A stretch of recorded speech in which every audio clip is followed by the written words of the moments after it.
있으니까 받아오시고요. 레위기 16장 15절입니다. 레위기 16장 15절 세 군데를 보겠습니다.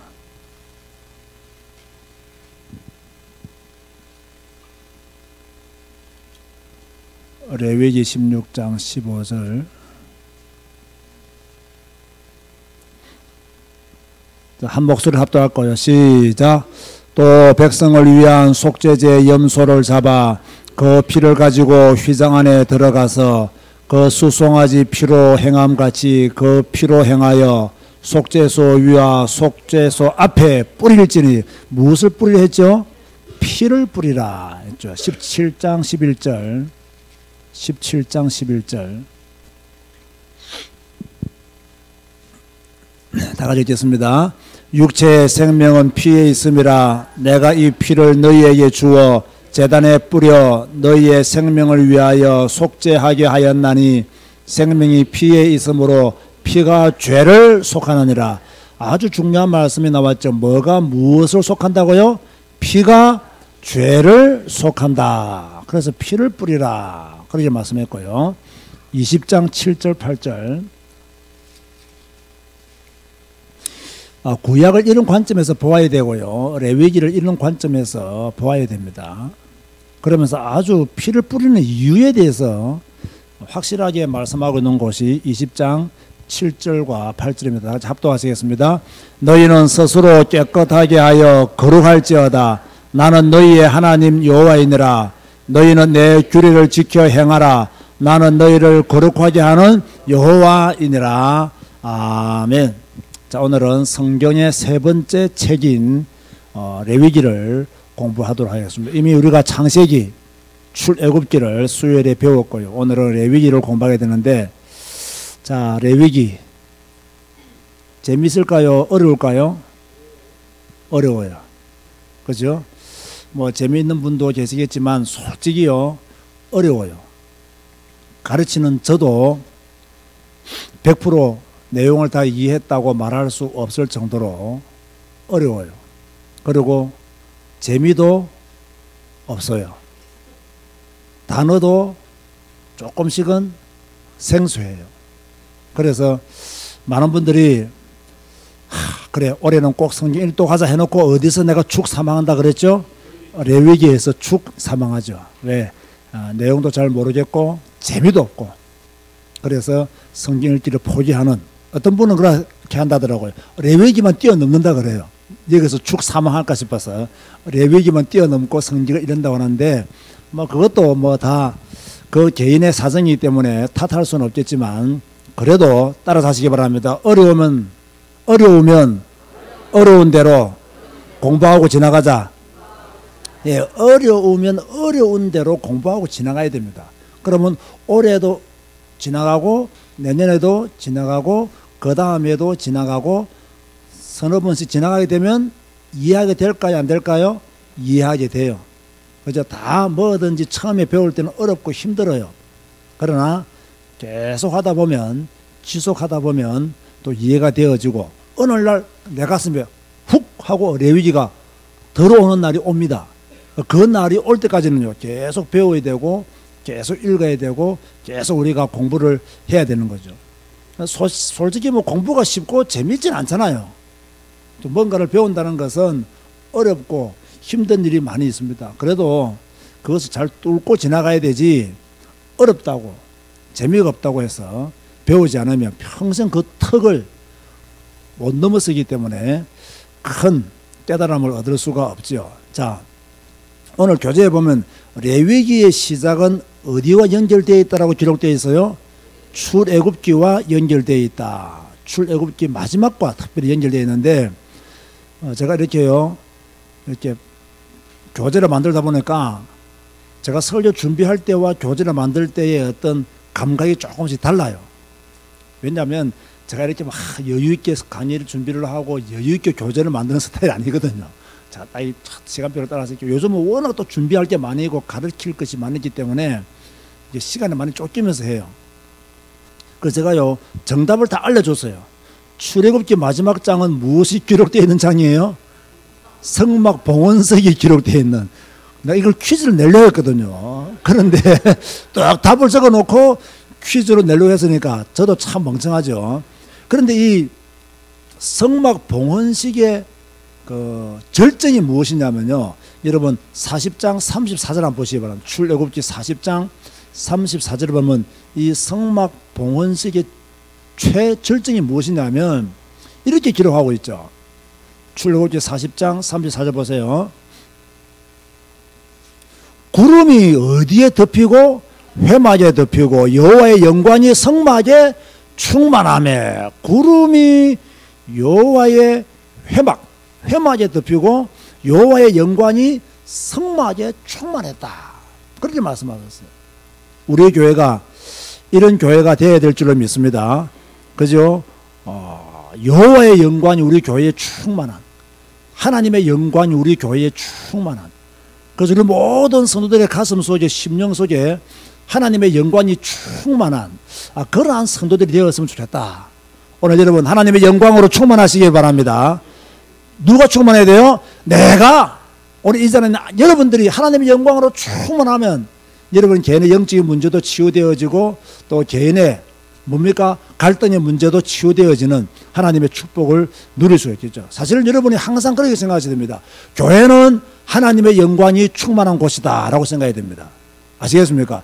그런 마음으로 교회를 와야 여러분들이 그 여호와의 영광을 누릴 수가 있는 거예요. 하나님의, 저는 여호와의 영광이 충만한 곳이다. 우리 제사교회는 여호와의 영광이 충만한 곳이다. 이런 믿음을 가지고 와야 그 영광이 누구한테 임한다고요? 여러분에게 임해요. 여러분이 교회 올 때마다 신경질 나고 짜증내고 꼭 가야 되나 이렇게 하고 가니까 목사가 앉아있는 것도 꼴보기 싫고 내 앞에 이 사람이 앉아있는 것도 재수 없고 이런 식으로 말입니다. 신앙생활이 병들 수밖에 없는 거예요. 그러나 우리 교회는 비록 큰 교회는 아니지만, 비록 많은 성도들이 모이는 교회는 아니지만 여호와의 영광이 충만한 교회야. 우리 교회 성도들은 여호와의 영광으로 충만한 성도들이야. 이런 마음을 가지고 교회 보세요. 내 옆에 누가 앉아주면 너무 고맙고 감사한 거예요. 왜? 여호와의 영광이 충만한 사람이 앉아있으니까. 그죠? 그런데 이 모든 것이 누구의 영적 상태에 따라서 달라진다고요? 개인의 영적 상태에 따라서 다 달라지는 겁니다. 어찌됐든 출애굽기 마지막은 성막 봉헌식이 기록되어 있고 여호와의 영광이 성막에 충만했다 그랬습니다. 그럼 제가 실수를 했지만 두 번째 퀴즈를 한번 내볼 거예요. 그 회막에 항상 무엇이 떠올랐습니까? 낮에는 구름기둥, 밤에는 불기둥이 떠올라가지고 그것을 보고 이스라엘 백성들이 이동했다는 것을 우리가 알 수가 있죠. 자, 이렇게 회막에 여호와의 영광이 충만했는데 레위기 1장 1절 보세요. 그러면 레위기는 어떻게 시작되어지고 있는가? 저는 이걸 오늘 준비하면서 은혜 받았어요. 자, 레위기 마지막 성막에는 뭐가 충만했다? 여호와의 영광이 충만했다. 근데 레위기 1장 1절 레위기를 시작하면서 하나님이 모세를 어디로 부릅니까? 회막에 부르시고 뭘 줍니까? 말씀을 주시잖아요. 이게 굉장히 중요한 거예요. 하나님은 여러분들을 부르시고 오늘 또 여러분에게 말씀을 주시는 줄 믿으시기 바랍니다. 하나님은 언제나 우리를 부르시고 우리에게 무엇을 주느냐? 말씀을 주시는 거예요. 어디에서? 회막, 교회에서, 성전에서 항상 말씀을 주시는 거예요. 그래서 우리는 늘 말씀을 따라가야 되고 말씀에 사로잡힌 자가 되기 위해서는 성막을, 하나님의 교회를 우리는 가까이 하는 그런 믿음의 사람이 되어야 됨을 레위기 1장 1절 또 출애굽기 40장 34절과 1장 1절을 연결해서 볼 때 성전은 여호와의 영광이 충만한 곳이고 하나님은 그곳에 모세를 부르시고 말씀을 주신 거예요. 하나님은 우리를 이곳으로 부르시고 오늘 레위기의 말씀을 여러분에게 주시는지 믿으시기 바랍니다. 그러면서요, 하나님이 모세에게 시내산에서 준 것 두 가지가 있습니다. 뭐였습니까? 하나는 십계명, 돌판이 기록된 십계명, 또 하나는요, 성막, 단순히 성막이 아니죠. 성막의 양식, 그렇죠? 그 성막을 이렇게 만들어라, 설교도를 하나님이 시내산에서 모세에게 준 거예요. 그러니까 출애굽기는 어떤 의미에서는 애굽에 있는 이스라엘 백성들을 이끌어내신 하나님, 그리고 광야 생활하는 가운데 십계명을 주시고, 그리고 성막의 양식을 주셔서 성막을 짓도록 만들므로 해서 출애굽기는 끝이 나게 됩니다. 끝이 나게 돼요. 그래서 출애굽기 40장이 뭐라고요? 성막 봉헌식이다. 그렇게 제가 이미 말씀을 드렸죠. 그러면 하나님이 왜 성막을 만들려 했습니까? 지난주에 제가 말씀을 드렸는데 왜 성막을 만들려 했어요? 출애굽기 25장 8절 보세요. 출애굽기 25장 8절. 왜 하나님이 성막을 만들려고 했는지 출애굽기 25장 8절 말씀 보시면 됩니다. 자, 보세요. 뭐라고 기록되어 있어요? 시작. 내가 그들 중에 거할 성소를 그들이 나를 위하여 짓되. 그럼 하나님은 이 성막에서 무엇 하시기를 원하신다고요? 이스라엘 백성들과 함께 하시기를 원하신다 이 말이에요. 이스라엘 백성들과 함께 하기를 원해서 성막을 만들어라. 그럼 보세요. 이걸 오늘날 우리에게 적용하면요, 하나님은 제자교회, 교회당을 허락하신 이유는 이 제자교회당에 하나님이 함께 하시고 여러분을 인도하시기 위해서 교회당을 만드는 거예요. 그렇죠? 그럼 우리 교회당은 이런 의미에서 여호와께서 거하시는 성소다 라고도 넓은 의미에서 우리가요, 또 좁은 의미에서도 그렇게 보는 것이 타당한 겁니다. 그래서 우리가 교회 오면 뭐 물건을 뭐 더럽게 막 사용한다거나 막 어지른다? 뭐라죠? 어지럽히다? 이렇게 하면 됩니까? 안 됩니까? 안 되죠. 우리 가정보다 더 깨끗하게 교회를 사용해야 되고, 교회 물건들을 우리는 귀하게 봐야 돼요. 이런 옛날에는요, 요즘은 다 집에 다 피아노 있잖아요. 옛날에는 집에 피아노 있는 집 재벌 아니면 별로 없었습니다. 그러니까 이 피아노 배우는 사람들이 다 교회 와가지고 막 피아노를 배웠다고요. 이러면 목사님들이 야단을 칠까요? 안 칠까요? 치죠. 고가잖아 그 당시에는요. 그러면 대부분의 성도들이 시험에 들어가 교회 다 나갔습니다. 왜? 피아노 못 치게 한다고. 그런데 목사님 입장에 볼 때는 저 피아노를 아무나 쳐가지고 어떻게 되죠? 망가지고 수명이 짧아지잖아요. 그죠? 제가 왜 차를 바꾸었죠? 내가 차를 바꾸고 싶어서 바꾸었어요? 어쩔 수 없이 바꾸었어요? 어쩔 수 없이 바꿨어요. 왜 어쩔 수 없이 바꿨어요? 이 교회차를 부교육자들과 성도님들이 운행하면서 워낙 사고를 많이 내가지고 내 이름으로 보험을 안 받아줘. 그래 지금 저거 렌트해가지고 지금 사용하고 있는 거잖아요. 그러니까 뭡니까? 차도 한 사람이 운전하지 않고 여러 사람이 운전을 하면 어떻게 되죠? 망가져요. 그죠? 얼마나 사고를 많이 했으면 그래 내 이름으로 보험을 안 받아주겠어요. 나는 사고를 한 번도 낸 적이 없어. 누가 다 냈단 말입니까? 나는 몰라요. 짐작은 하지만, 그죠? 말할 수가 없어요. 왜? 삐질같이 봤어. 그죠? 안주자 장로님은 사고 한번 안 내셨죠? 냈었구나. 나는 안 내신 줄 알고 내가 지적했는데, 한번 냈었구나. 이렇게, 뭐, 사실요, 뭐, 그것도 감사하죠. 큰 사고 안 나고, 안 다치고, 교회를 위해서 헌신하다가 실수해서 사고 나는 건 아무것도 아닌데, 어쨌든 간에 옛날에 그 피아노, 뭐 또 교회는 악기들이 많이 있잖아요. 그죠? 이걸 함부로 사용하는 것을 목회자들이 별로 원하지 않았다고요. 그러면 성도들이 그거 가지고 이제 마음이 상하기도 하고 이렇게 하는 경우들이 굉장히 많았죠. 그래서요, 우리는 그런 사실요, 믿음은 가지되, 교회 물건은 아껴 써야 되고, 소중하게 생각해야 되고, 가치 있게 생각해야 되고, 내가 집에서 쓰는 물건보다는 더 귀한 것이다. 라는 그런 생각을 가지는 것이 사실은 좋은 거죠. 자, 십계명은 율법이잖아요. 여러분,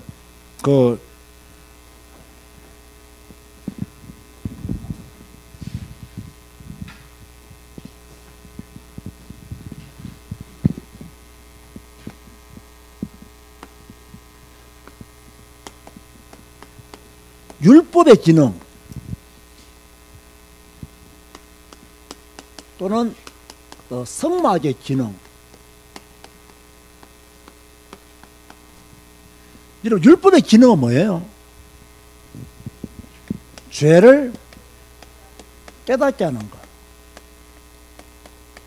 이게 율법의 기능이에요. 제일 큰 기능이죠. 율법의 기능은 죄를 깨닫게 하는 거예요. 그런가 하면 두 번째는요, 죄의 확산을 막는 거예요.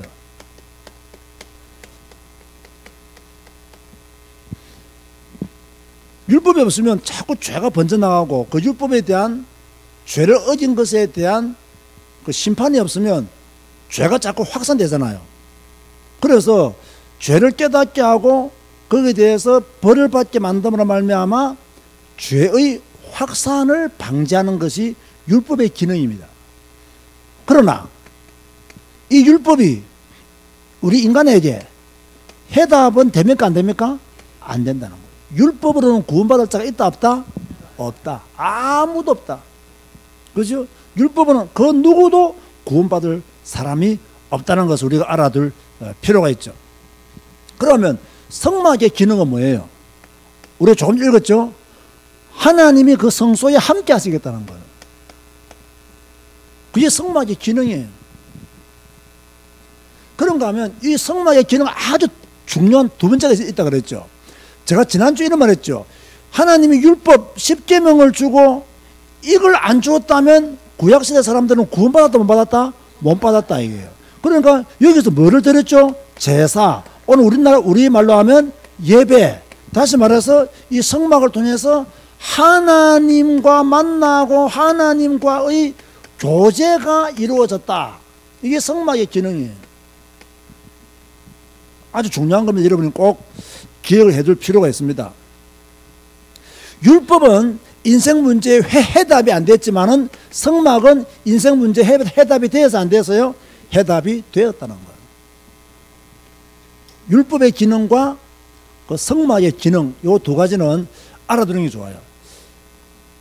제가 지난주에는 언약이 뭐다, 그리고 언약이 어떻게 실시되어졌다, 이런 것도 쭉 설명했죠. 오늘은 그 율법의 기능이 무엇이며 성막의 기능이 무엇이냐. 대부분의 성도들은요, 율법의 기능에 대해서는 죄를 깨닫게 하는 것이라고 다 알아요. 그런데 성막의 기능에 대해서는 잘 몰라요. 그리고 율법의 기능 첫 번째만 알지 두 번째는 몰라요. 죄를 확산하지 못하도록 방지하는 것이 율법의 기능이에요. 더 중요한 것은 율법으로는 구원받을 자가 있다 없다? 없다는 것도 반드시 알아둬야 됩니다. 그러나 성막의 기능은 바로 이런 거예요. 하나님 우리와 함께 하시겠다는 거예요.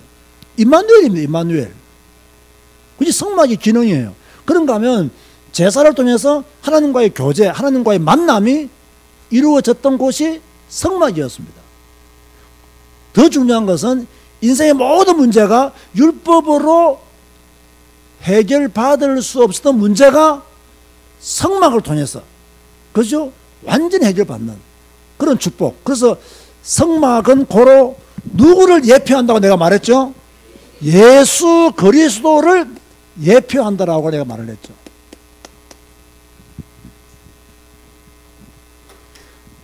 그럼 여러분, 교회를 우습게 보거나 교회에 대해서 함부로 말하거나 교회를 가볍게 여기는 것은요, 어떤 의미에서는요, 예수 그리스도를 우습게 보는 것이고 예수 그리스도를 가볍게 보는 것이고 예수 그리스도를 업신여기는 것입니다. 그리고 굉장히 우리는요, 뭐 교회에 대해서 쉽게 말을 함부로 하는 것은 옳지가 않죠. 그런데요, 뭐 불신자들은 어차피 하나님을 안 믿으니까 교회에 대해서 말을 함부로 한다 하더라도요, 교인들은요, 교회가 뭐 그래, 왜 그래, 이런 말을요 쉽게 하면 안 돼요. 왜? 교회의 머리가 누구시기 때문에? 그리스도이시기 때문에. 우리가 너무 쉽게요, 뭐 교회가 왜 그래, 이런 말 하는 것은 교회의 머리가 그리스도라는 사실을 모르고 그리스도를 모독하는 행위에 해당한다는 것들을 잘 모르고 그렇게 하실 수가 있는 거죠. 그런 것들을 조심해야 됩니다. 다시 한번 더 제가 정리를 하면요, 율법만 있고 성막이 없었더라면 구약시대 사람들은 구원 길을 얻지 못했다. 성막이 있기 때문에 그곳에서 죄 문제 해결받았다. 율법은 우리의 죄를 정죄하고 깨닫게 하는 기능이 있지만 성막은 우리를 살리는 기능을 가지고 있다는 거예요. 우리의 모든 죄를 대속하시고 우리를 살리는 기능을 누가 가지고 있나? 성막이 가지고 있다. 그 성막은 예수 그리스도를 예표하는 것이기 때문에 아주 중요한 메시지를 우리가 가슴에 담고 있어야 되는 거죠. 자, 그러면서 레위기는요, 크게 두 가지로 나누어집니다. 어떻게 나누어지느냐? 여러분, 첫 번째가 뭐라고 하냐 관련되어 있죠? 제사법과 관련되어 있는 것이 1장부터 17장까지가요. 제사와 관련된 법들이 쭉 나옵니다. 원래 법은 재미있어? 재미없어요? 원래 법은 재미없어요. 그죠? 여러분 뭐 운전면허 시험 치러 갈 때 교통법규 공부하니까 재미있습니까? 없죠? 다 원래 법은 재미가 없는 거예요. 그래서 이 1장부터 17장까지는 제사의 종류는 뭐가 있다. 그리고 제사를 드리는 방법이 뭐다. 이런 것을 설명하고 있어요. 제사의 종류는 뭐다. 자, 퀴즈. 제사의 종류는 몇 가지예요? 제사의 종류는 몇 가지예요? 몇 가지예요? 몇 가지예요? 5가지죠. 5가지. 제사의 종류는 5가지예요. 그죠? 근데 왜 제사가 중요하냐면 하나님과 교제하고 하나님의 거룩을 지켜나가는 방법이 제사이기 때문에 제사와 관련된 법을 주었어요. 그래서 1장 1절에서 16절 17절 이하를 보면 이제 제사의 목적과 제물, 그리고 쭉 보면요 제사 방법과 절차, 제사 관련 법, 정결한 관련 규례, 대속죄일 관련 규례, 이런 것들이 1장에서 17장까지 나오고요. 자, 그런 내용들 중에서 18장에서 27장까지는 일상생활에서의 정결법이 나와요. 일상생활에서. 그럼 일상생활에서 정결법이 왜 나오냐면 어떻게 성도들은 성결한 삶을 살아야 되느냐, 여기에 대해서 답을 주고 있는 것이 18장에서 27장. 하나님의 거룩을 일상생활에서 유지하기 위한 규범들이다 생각됩니다. 하나님의 거룩을 일상생활에서 유지하고 있는 규범들, 이렇게 하고 간단히 넘어가도록 하겠습니다. 이보다 더 중요한 내용들이 많이기 때문에. 그래서 회중의 선결 관련 규례, 제사장의 선결 관련 규례, 각종 절기 관련 규례, 가나안 정착 이후 어떻게 너희들이 법을 지켜야 될 것들이 뭐가 있느냐, 그리고 너희들이 서원했을 경우는 어떻게 해야 되느냐, 이런 것들이 27장까지 그렇게 기록이 되어 있습니다. 자, 지금 우리가 보고자 하는 것은 내용을 막 세분화시켜서 공부하기보다는 이 레위기 속에 구속사적인 메시지가 뭐가 있느냐, 이걸 보자는 겁니다. 근데 이걸 딱 보면 조금 전에 제가 앞에서 수 읽고 같은 내용이 다 나옵니다. 그래서 2번을 내가 자세히 설명 안 하는 거예요. 왜냐하면 이 구속사적인 관점에서 레위기를 딱 보면 1번, 2번 내용이 핵심적으로 다 나오기 때문에 그렇습니다. 자, 그렇다 보세요. 하나님은 죄인을 용서하기를 원하실까요? 원하시지 않을까요? 하나님은 죄인을 용서하시기를 원하십니다. 여러분, 하나님이 우리를 용서하시기를 원하셨기 때문에 예수 그리스도를 보내주신 겁니다. 그죠? 하나님은 세상에 심판을 받고 많은 사람들이 지옥으로 떨어지는 것을 원하지 않습니다. 많은 사람들이 예수 그리스도를 믿고 하나님의 자녀가 되어서 천국 백성이 되기를 원하시죠. 그러나 여러분 잘 들으세요. 하나님이 우리를 부르시고 용서하시기를 원하시지만 우리의 모든 죄를 무조건 용서하시지는 않습니다. 그것도 여러분 아셔야 됩니다. 하나님 우리의 모든 죄를 무조건 용서하신다. 여러분 그렇게 생각한다면 큰일입니다. 하나님은 우리의 모든 죄를 무조건 용서하신다. 이 말이 맞다 틀렸다? 틀렸다는 이야기예요. 자, 보세요. 엄게 말하면요, 죄에 대한 책임 우리가 져야 돼요, 안 져야 돼요? 아담과 하와가 죄를 지었습니다. 죄에 대한 책임 벌이 있었습니까? 없었습니까? 있었습니다. 그러나 하나님은 그것으로 끝내지 않고 아담과 하와에게 가죽 옷을 지어 입혀 주셨죠. 그러니까 하나님은 우리를 용서하시기를 원하십니다. 그러나 무조건 용서하시지는 않습니다. 뭡니까? 반드시 죄에 대한 책임을 지게 하십니다. 그런데 놀라운 건요, 그 죄에 대한 책임을 지게 하시는데 피를 통해서 희생 제사를 드리라는 거예요. 우리 보고요, 우리나라 그 교통법규에 보면 그런 게 있다 하더라고요. 그 뭡니까? 술 먹고 운전하다가 잡히면 뭐죠? 음주운전이죠. 음주운전하면 뭐 면허가 취소되기도 하지만은 이 면허가 다시 이렇게 살아나기 위해서는 뭐 한다더라, 뭐 피켓도 나간다든가 뭐 봉사활동 나가 이런 있지 않습니까? 예? 그래서 자기들의 책임을 다 하면 시험을 칠 수 있는 권한을 주기도 그죠? 하죠, 그죠? 그러니까 하나님은 우리의 모든 죄를 용서하시기를 원하지만 무조건 용서하시는 것이 아니고 그 죄에 대한 책임을 지게 하시는데 그 책임이 뭐냐면 뭐 빚게 들고 뭐 교통법규를 지키겠다 이게 아니고 피의 제사를 드리라. 피의 제사를 드리라. 참 그래서 이게요. 이 복음이라는 건요. 너무 가치 있는 것이고요. 복음을 오해하는 사람은 너무 가치가 없는 겁니다. 우리의 행위로 뭔가를 해서 죄에 대한 책임을 지라고 했으면 그 노동이나 그 받는 고통이 클 것인데 뭡니까? 은혜로 피제사를 드리게 함으로 우리를 구원하셨단 말이에요. 그러니까 어떤 면에서는 이 경선담으로 사파주 고생시키고 구원시켜야 감사하거든요. 그렇잖아요. 그런데 예수님을 믿어라. 그럼 네가 구원받는다. 그러니까 이 가치를 모르는 거예요. 가치를 몰라요. 여러분 뭐 남자분들은 다 군대 생활 해보셨겠지만은요, 매일 괴롭히고 때리던 고참이요 하루는 다 이렇게 선의를 베풀면요 굉장히 감동이 돼요. 와, 이 인간 이렇게 변했나? 이런 날도 있나? 좋아하는데요. 늘 좋던 사람이요 한 번 괴롭히면요 어떻게 되죠? 드디어 본성이 나오는구만. 이렇게 된다니까 사람이요. 드디어 그 속에 악한 것이 나오는구만. 이렇게 된다니까요. 십자가의 복음, 피의 복음, 구원의 복음이라는 게 우리가 노동을 만시간 해서 얻을 수 있는 것이면 그 만시간이 끝나는 순간 그 기쁨이 크겠죠. 근데 주님은요 그렇게 말씀하시지 않았어요. 피의 제사를 드리라. 그러면 내가 너희들의 모든 죄를 용서해 주겠다는 거예요. 이러니까 이 가치를 모르는 거예요. 이 절대성을 모르는, 이 귀한 것인 줄을 모르는 거예요.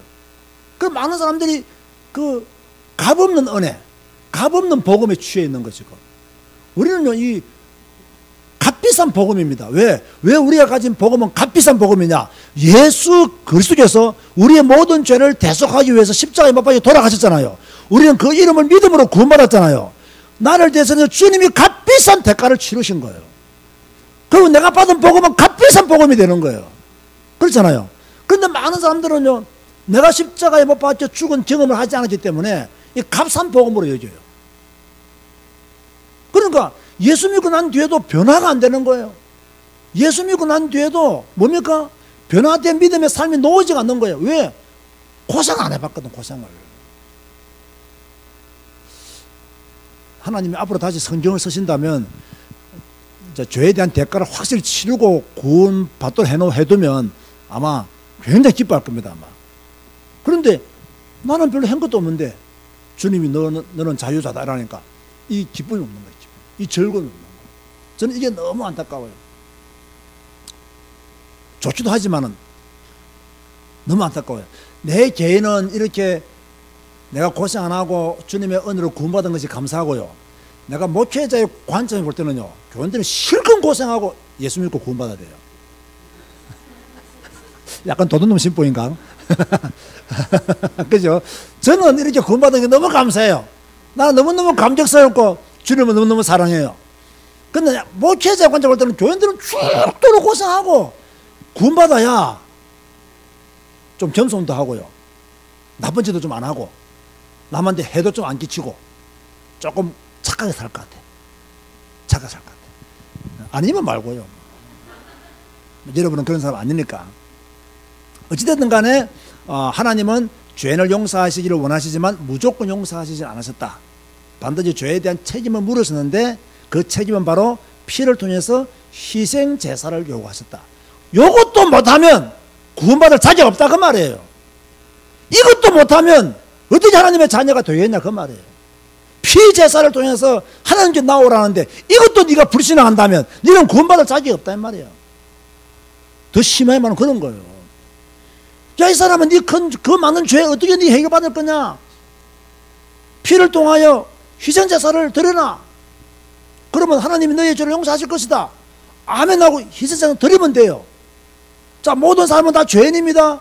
예수 그리스도께서 우리의 모든 죄를 사하셨습니다. 예수 그리스도를 믿으면 하나님의 자녀가 됩니다. 구원받습니다. 아멘하고 나가면 돼요. 근데 우리가 전도해보면 이런 사람이 나와요 안 나와요? 안 나온다는 이야기예요. 안 나온다는 이야기예요. 그 사람은 구원받지 못하는 거예요. 하나님의 방법이, 하나님의 구원 방법이 예수 그리스도를 믿음으로 구원받는 겁니다. 우리의 행위로 구원받는 것이 아닙니다. 믿은 사람이 행위로 온전히 사는 것이 레위기입니다. 믿음으로 구원받는 거예요. 그런데 이것도 안 한단 말이에요. 그러면 지옥 가야죠. 당연히 지옥 가야죠. 피 제사를 드림으로 이 죄산 받는다. 그것도 안 하면 당연히 지옥 가야 되고요. 예수 그리스도를 믿음으로 구원받는다는데 이것도 안 믿으면 당연히 지옥 가야 되는 겁니다. 그죠? 어쩔 수 없어요. 제가 이 성경 66권 창세기 시작할 때 우리는 하나님에게 태클을 걸면 된다 안 된다? 하나님 말씀에 토를 달면 된다 안 된다? 안 돼요. 하나님의 법은 우리가 지켜야 될 법이지 토를 달거나 내가 고칠 수 있는 법이 아니에요. 헌법은 고칠 수 있어요. 하나님의 법은 못 고쳐요. 하나님의 법이 피제사를 통해서 구약시대 때 죄산 받았다면 피제사 드려야 돼요. 언약 신약 시대 이후에 살아온 우리들이 예수 그리스도를 믿음으로 구원받는 것이 하나님의 법이라면 태클 걸지 말고 토 달지 말고 예수 그리스도를 믿음으로 구원받으면 되는 거예요. 이것도 안 하겠다 하면 어쩔 수 없는 거죠. 제가 한 번 더 경상도 말을 진하게 한번 해볼까요? 뒤져서 지옥 가는 수밖에 없는 겁니다. 어쩔 수 없어요. 우리가 어찌 할 수 없는 거잖아요. 그런데 보세요. 이렇게 사람이 강박하다는 거예요. 제가 지금 말하고 싶은 것은요. 피제사를 드림으로 네 모든 죄가 사함받는다. 구약시대 이거 말씀했는데 이거 아는 사람들 다 죽은 거예요. 오늘 우리 시대에 예수 그리스도를 믿음으로 구원받는다. 이렇게 간단하게 말씀하셨는데 그마저도 부인하니 어찌 그 사람이 구원받을 수 있겠냐는 거죠. 구원받는 거예요. 근데 그것도 안 하는 사람은 얼마나 강박한 사람이냐 그 말이에요. 얼마나 강박한 사람이냐.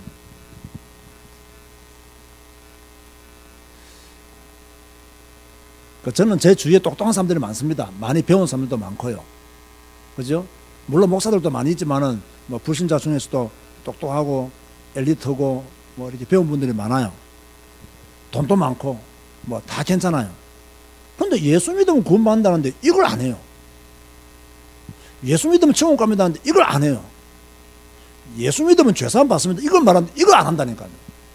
야, 참 신기하죠. 그러니까 돈도 많고 똑똑한데 왜 그걸 모를까요? 그래서 여러분, 믿음은 에베소 2장 8절에 뭐라 했습니까? 선물이에요, 선물. 여러분이 그 선물 받은 거 축하드립니다. 여러분이 그 선물을 받은 거예요. 얼마나 축하받을 일입니까? 이건. 야, 우리같이 못된 인간이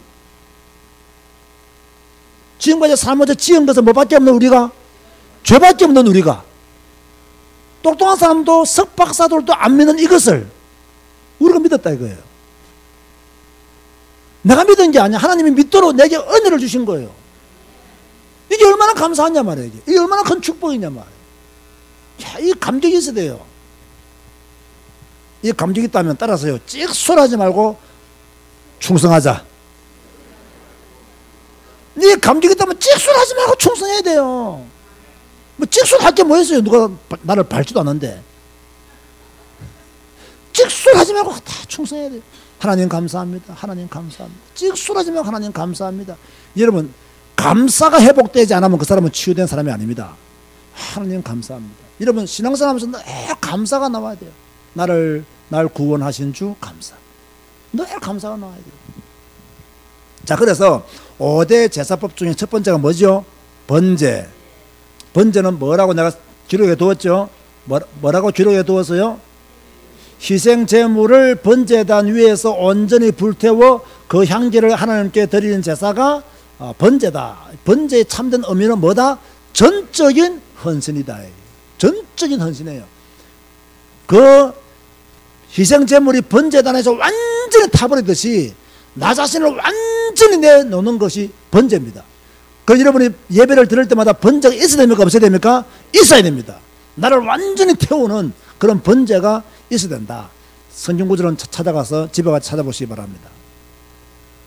그러므로 번제는 전적인 순종이다. 그렇게 보시면 됩니다.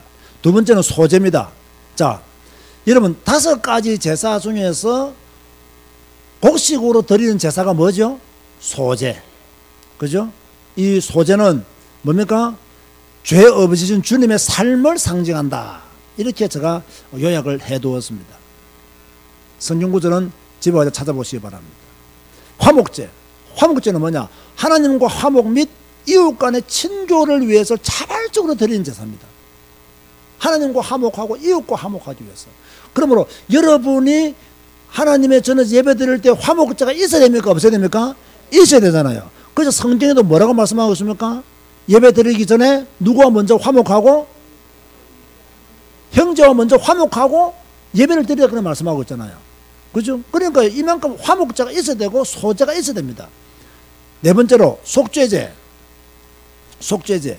죄 지은 사람이 하나님께 죄산 받기 위해서 의무적으로 드리는 제사가 속죄제입니다. 이것도 성경 집에 가서 찾아보시면 되고요. 다섯 번째로 속건제. 하나님의 성물이나 법 또는 이웃에게 피해를 끼쳤을 경우에 드리는 제사입니다.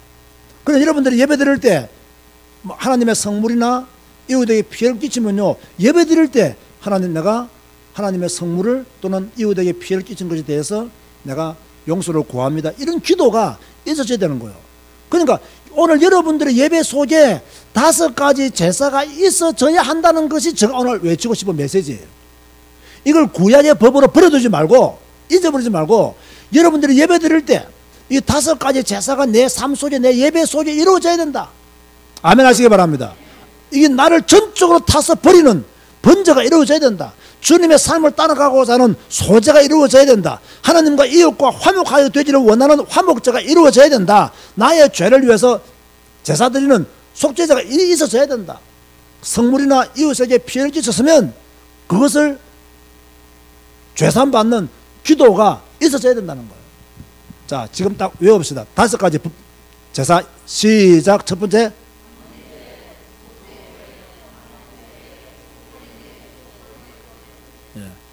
순서는 조금 틀려도 됩니다. 5가지만 말하면 돼요. 6가지 말하면 안 되고요. 또 5가지 중에 틀린 거 말하면 다시 한 번 더 시작.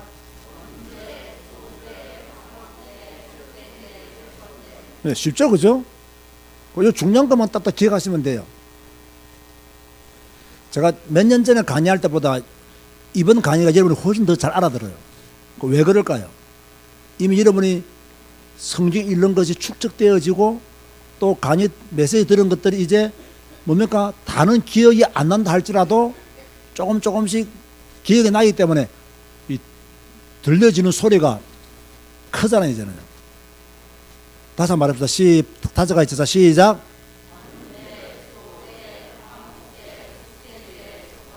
네. 지금 안 외우면요, 집에 가서 못 외워요. 제가 확실히 내가 믿건데 여러분, 제가 집에 가서 찾아보셔야 하는 성경구절 찾을 사람 거의 한두 명밖에 없을 겁니다. 있으면 감사하고 없으면 뭐 본전, 원래 안 보던 분이니까 뭐 그렇게 생각합니다. 다시 한 번 더 시작. 네, 5가지. 오늘 집에 가면서 자꾸 이걸 반복해서 암송하세요. 반복해서 5가지 이렇게 돌아가시면서 이 제사들은 어떤 의미가 있다, 이런 것도 좀 알아두시면 도움이 되겠죠. 자, 그 다음에 이제 대제사장 관련법이 16장입니다. 사실요, 레위기에서 가장 중요한 장은 16장입니다. 레위기 총 27장까지 있거든요. 제일 중요한 장은 몇 장이라고요? 16장이 제일 중요한 장이에요. 왜 16장이 가장 중요한 장이냐면 대제사장에 관한 이야기가 나오기 때문에, 제사에서 가장 중요한 게 대제사장이잖아요. 그 관련 법들이 나오기 때문에 16장이 가장 중요하다. 여러분, 지성소에 누구만 들어가 주셨습니까? 대제사장만 지성소에 들어갈 수 있습니다. 언제 들어갔습니까? 언제 들어갔습니까?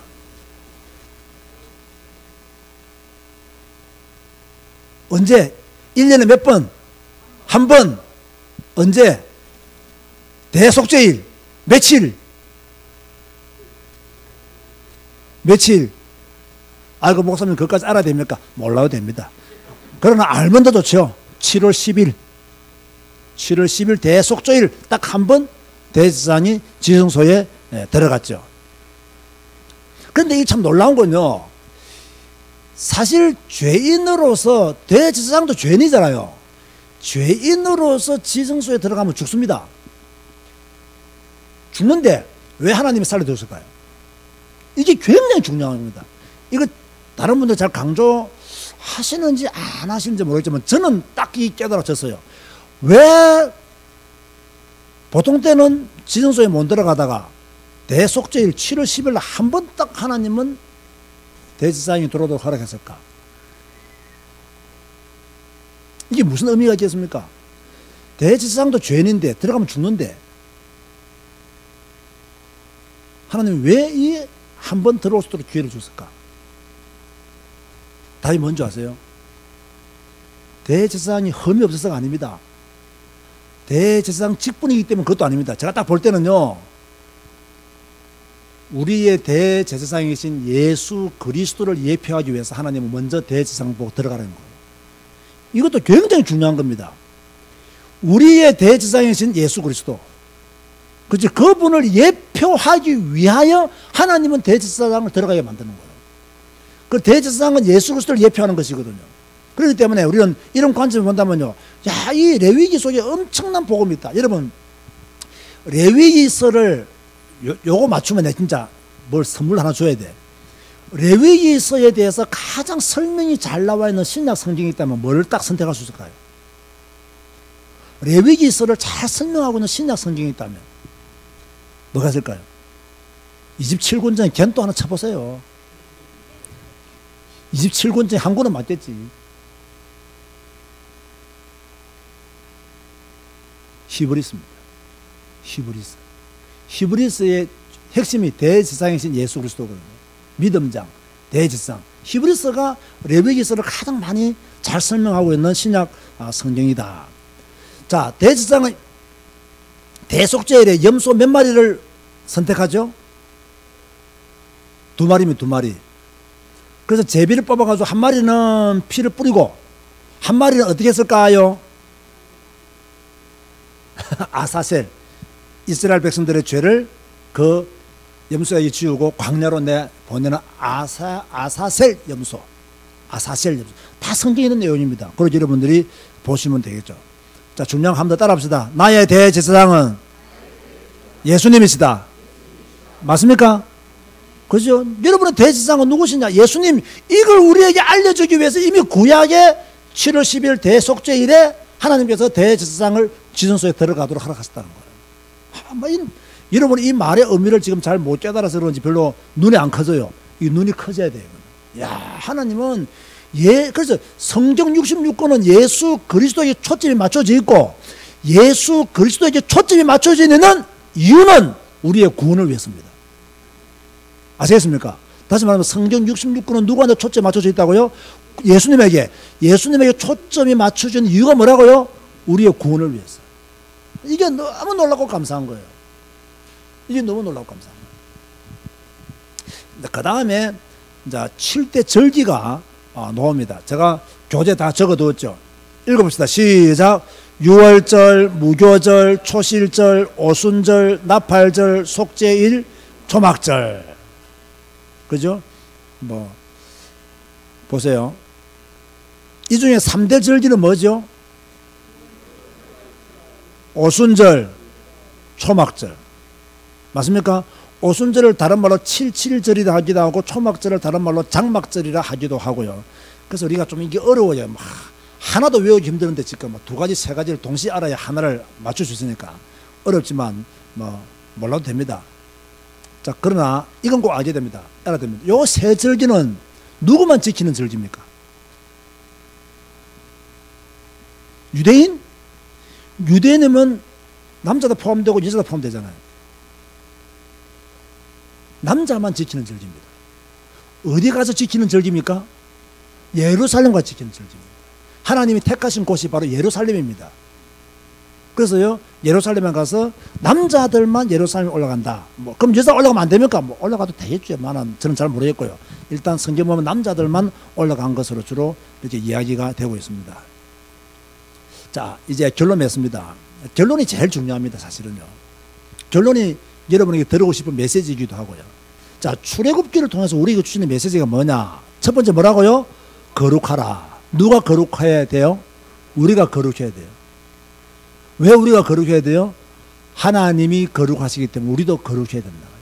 하나님과 계속 교제하기 위해서는 어떻게 된다? 거룩하신 하나님과 교제하기 위해서는 우리도 거룩해야 된다. 그래서 그 거룩의 방법이 뭐라고요?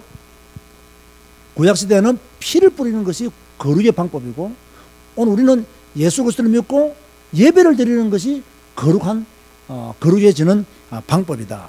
자, 레위기 11장 45절 찾아봅시다. 레위기 11장 45절.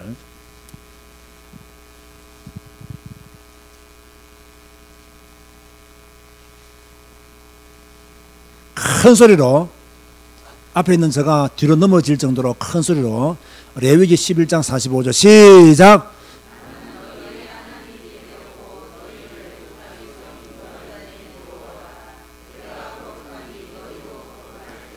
내가 거룩하니 너희도 거룩할지어다. 주님이 거룩하시니 우리도 거룩해야 된다. 왜?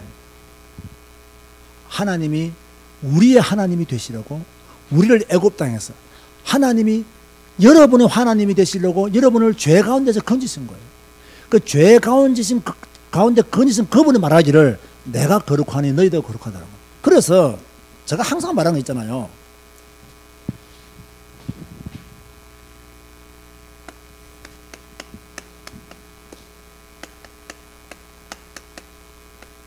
칭이 믿음으로 구원받았다. 믿음으로 어렵게 된다는 거죠. 믿음으로 어렵게 된 것과 성화 어느 것이 먼저라고요? 이게 먼저라고 그랬죠. 어렵게 된 자는 뭐가 되어져야 된다? 성화가 되어져야 된다. 내가 너희 하나님이 되려고 애굽 땅에서 불러냈단 말이에요. 내가 거룩한 너희도 거룩하다는 거예요. 그런데 오늘날 한국교회 성도들에게 뭐가 없다? 이게 없는 거예요. 나름대로 구원받았다고 하고 하나님의 자녀라고 어렵게 됐다고 말하는데 뭐가 없다고요? 성화 없는. 그러니까 불신자들이 기독교인들 욕하잖아요. 성화가 안 된 기독교인들이 지금 교회를 어렵게 만들고 있습니다. 성화가 안 된 기독교인들이 지금 하나님을 욕대하고 있다니까요. 성화가 안 된 목사, 성화가 안 된 장로, 성화가 안 된 안주집사, 성화가 안 된 권사님들, 중직자들, 수많은 교회 다니는 사람들이 하나님을 욕대하고 있다는 거예요. 성화가 안 되기 때문에. 변화가 안 되고. 그죠? 다시 말해서 하나님은 우리 보고 온전한 삶을 살기를 원하는데 이게 안 되지는 거예요. 온전한 믿음의 삶을 살기를 원하시는 거예요. 성화의 삶을 살기를 원하시는 거예요.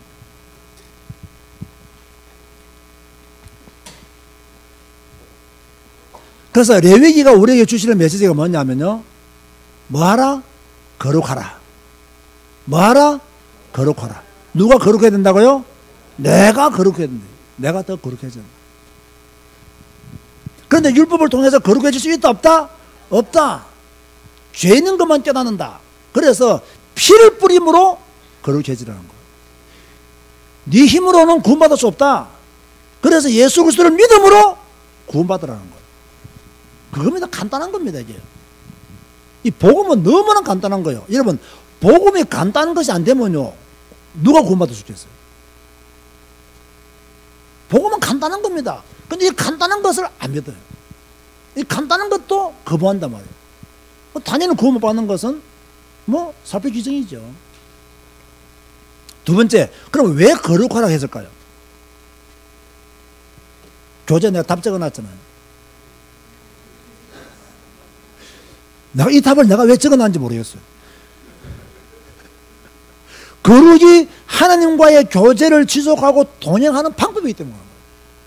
참 중요한 거예요. 이 거룩이 하나님과의 관계를 지속할 수 있는, 하나님과 계속 교제할 수 있는, 하나님과 동행할 수 있는 방법이 거룩이라는 거예요. 여러분 보세요. 여러분이 계속 성화되어 간다면 하나님은 여러분의 삶을 더 크게 축복하시는 거예요. 맞습니까? 여러분들이 성화의 삶을 산다면 하나님은 더 큰 은혜를 주시는 거예요. 그래서 보세요. 믿음으로 구원받은 사람은 구원은 받았지만 이 땅에서 어떤 의미에서 하나님의 그 풍성한 축복을 제대로 못 누리고 살다가 죽을 수 있습니다. 성화의 삶을 사는 사람은 그 풍성한 하나님의 은혜를 누리고 사는 사람이에요. 여러분, 이 대열에 들어서기를 주님의 이름으로 축원드립니다. 이 대열에 들어서야 돼요. 성화의 삶. 그죠? 이런 삶에 우리가 들어가야 된다. 자, 레위기 18장 3절 4절 한번 봅시다. 레위기 18장 3절 4절.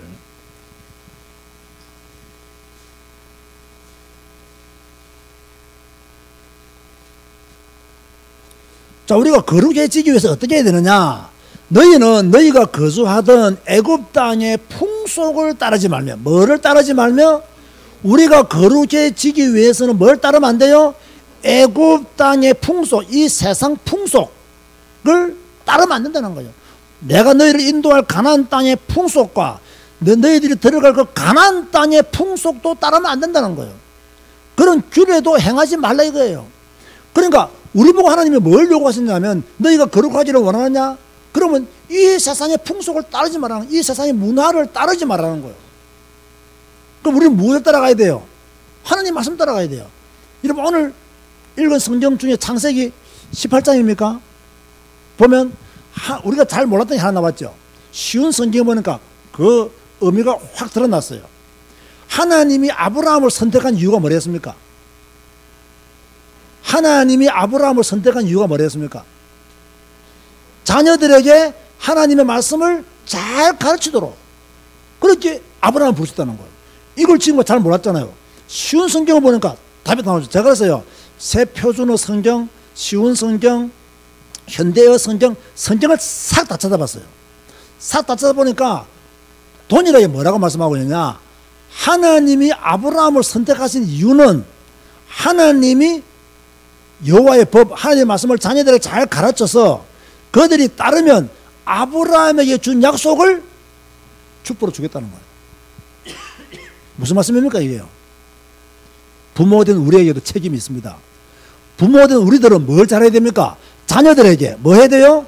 하나님의 법을 지키도록, 하나님의 말씀을 지키도록 잘 교육해야 됩니다. 세상 공부는 실컷 시키면서 성경 공부 안 시키면 안 됩니다. 나중에 뭐가 되어 돌아온다? 괴물 되어 돌아온다. 저거 한 말 중에서 엄청나게 중요한 말입니다.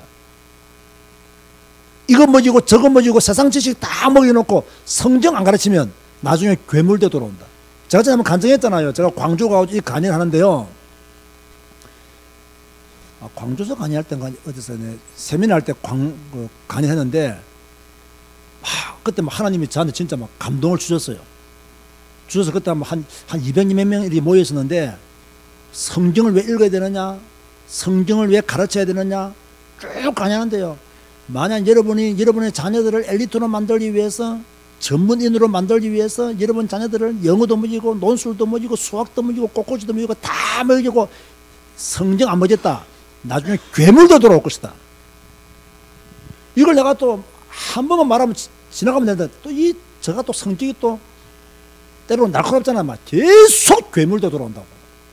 성경 안 가르치면 애들 나중에 다 괴물 된다고 했더니 50대 한 후반 되는 아줌마가 막 펑펑 울어버렸어요. 그 자리였어요. 펑펑 울어버렸어요. 그래 나도 놀래고 참여한 분도 놀랬죠. 마치고 나서 내보면 뭐라는지 그분이요. 목사님 우리 아들이 괴물되어 돌아왔다는 거예요. 왜 이랬더니 이분이 좀 엘리트예요. 그래서 자기 아들을 일찍 미국으로 유학을 보낸 거예요. 진짜 엘리트로 만들기 위해서. 그러니까 남편하고 뭐 사별했는지 이혼했는지는 모르겠습니다만은 이 아들 하나 귀해서 이 아들 하나의 어떤 모든 인생을 다 우리나라 어머니들이 흔히 하는 거 있잖아. 아들 딸에게 생명 걸잖아요. 여러분은 아들 딸에게 생명 걸지 마시기 바랍니다. 아시겠습니까? 아들 딸들은 대학까지 공부시키시면 끝입니다. 그 나머지는 지가 알아서 살아야 돼요. 거기다가 너무 여러분이 막 내 아들이 내 노후를 책임져 주겠지. 여러분 노원이 잘 가시기 바랍니다. 지금 아시죠? 절대로 여러분 아들 딸들 여러분 노후 책임 안 집니다. 덧비려요. 우리 시대 우리는 3남 1대잖아요. 그것도 자녀가 4명이란 말이에요. 자녀가 4명이라도 부모님 하나 책임 못 지는 경우가 많습니다. 요즘 다 한두 명인데 어떻게 그 한두 명이 잃어버린 인생을 책임집니까? 자녀 믿지 말고 예수 믿으시기 바랍니다. 아시겠습니까? 무슨 내 새끼를 믿습니까? 못 믿습니다. 이놈들은요.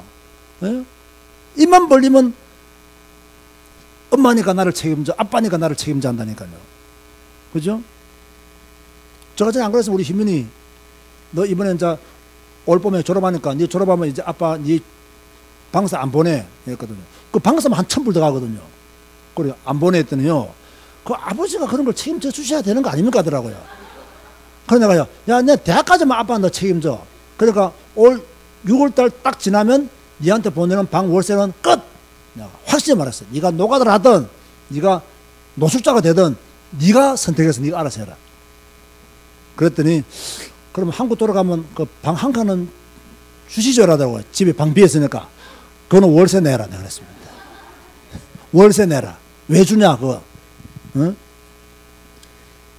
못 믿는다니까요.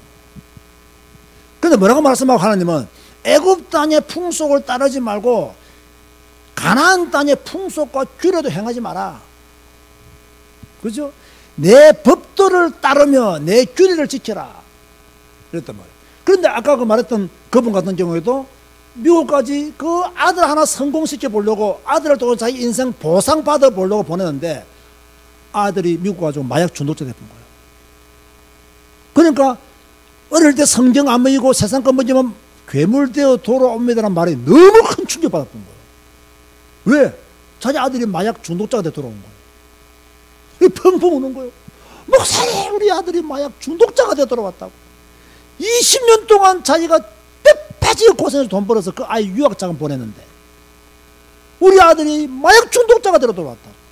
목사님 말씀이 맞습니다 하면서 성경 안 먹이고 세상 지식 먹이더니 막 괴물되어 돌아왔다고. 그러지 통하는 게 통하는. 여러분은 아브라함의 사명을 감당하시기 바랍니다. 여러분 자녀들에게 뭐 해야 된다고요? 하나님의 말씀을 잘 가르쳐서 그 법도를 따르고 그 법도를 지키도록 만들어야 됩니다. 그게 부모된 우리의 첫 번째 사명이다. 마지막 세 번째로요. 예배를 통해 하나님을 만나고 누려라. 이것이 성막의 핵심이요. 거룩을 유지하는 길이다. 예배를 통해서요. 하나님을 만나고 예배를 통해서 하나님을 누려야 돼요. 그래야만 이것이 뭡니까? 성막의 핵심이고 하나님의 거룩을 우리가 계속 유지할 수 있는 길은 뭐냐? 예배를 통해서 하나님을 만나고 하나님을 누리는 것이다. 우리의 하나님을, 나의 하나님을 매일매일 만남으로 내 속에 있는 하나님의 거룩을 유지하는 여러분 되시기를 주님의 이름으로 축원드립니다. 자, 오늘 레위기 우리가 처음부터 끝까지 다 볼 수는 없지만 그래도 레위기에서 말씀하시는 것이 무엇이다. 이 정도는 여러분이 알게 된 줄로 믿습니다. 집에 가서 한 번 더 읽어보세요. 이렇게 열심히 교재까지 만들어 드렸으니까 그죠? 보답하는 의미로 한번 찾아서 보기도 하고 또 뭐 제가 잘못 쓴 거 있으면 또 고쳐주기도 하고 그죠? 이렇게 서로 발전하고 성장했으면 좋겠습니다. 자, 우리 저희 교회는 수요일 저녁에는 이렇게 다음 주에는 이제 뭘 배우겠습니까? 수요일 날 창세기, 출애굽기, 레위기, 민수기를 이제 배우게 됩니다. 민수기를. 그리고 지난주 오후 예배는 우리가 성경의 구조 퀴즈 한번 해볼까요? 내가 다 아는 말하라 하지 않을게요. 시가서 5편 말해보세요. 시가서.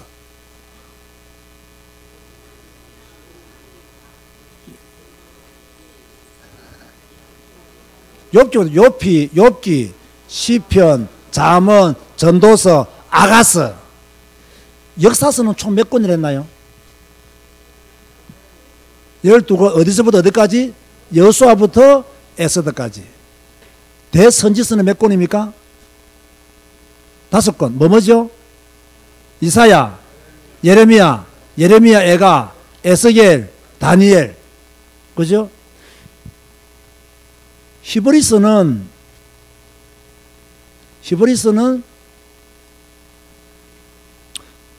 이거 참 퀴즈가 좀 애매하네요. 때로는 누가 저자이다라고 주장하지만 또 아니다라고 또 주장한다 했죠. 참 유치한 질문이다 진짜. 내가 내놓고도 참 유치한 질문이다. 갑자기 내면 이래요. 그죠? 사복음서 중에서 공간복음서는 마태, 마가, 누가. 그죠? 역사서는 구약의 소선지서는 몇 권이죠? 12권. 그죠? 집에 와서 공부했나요? 안 했나요? 지연이는 내 눈을 피하나 보는 거 안 했구나. 그래, 목사 눈 피하면 죄인이야. 자, 이렇게 조금 다시 말합니다. 여러분, 복음이 진짜 개인화되기 위해서는요, 성경 공부를 통해서 번제가 나와야 됩니다. 번제가 나와. 오늘 번제 배웠죠? 번제 의미는 뭐라고요? 전적인 헌신을 했습니다. 번제가 나와야 됩니다. 번제가 안 나오면요, 지식에 그칩니다. 머리로만 알면 지식에 그칩니다. 그래서 반드시 번제가 나와야 복음이 개연화가 됩니다. 여러분들은 계속해서 성경을 배우고, 저도 사실 해보니까요, 굉장히 바빠요. 주일 낮 예배 설교도 그렇지만 매일 저녁 기도에 모이죠. 그죠? 이거 준비해야 되죠. 또 주일 오후 예배, 또 금요일 또 갈라디아서 또 막, 목요일 저녁에는 또 미션오 메시지. 정신 하나도 없어요. 정신 하나도 없어요. 진짜입니다. 요즘은 딱 하는 거 딱 2개 있습니다. 테니스 치고 성경 연구하는 거 딱 2개 빼야 합니다. 할 거 없습니다. 이제 다다음 주에 이제 캄보디아 가면 그때부터는 또 캄보디아 가고 또 뭐 개강하면 학교 가서 강의하고 이런 거 바쁘겠지만 요즘은 딱 테니스 치고 성경 연구하는 거 딱 2개 외에는 하는 게 없는 것 같습니다. 그건 너무 행복하고 너무 좋습니다. 그죠? 금요일 저녁에도 여러분 많이 참석하시고 또 큰 은혜 받는 여러분 되시기를 바랍니다. 변진희 권사님은 현직 교사 수련회 가 계신다고 보고가 들어왔습니다. 486장 찬양하시겠습니다.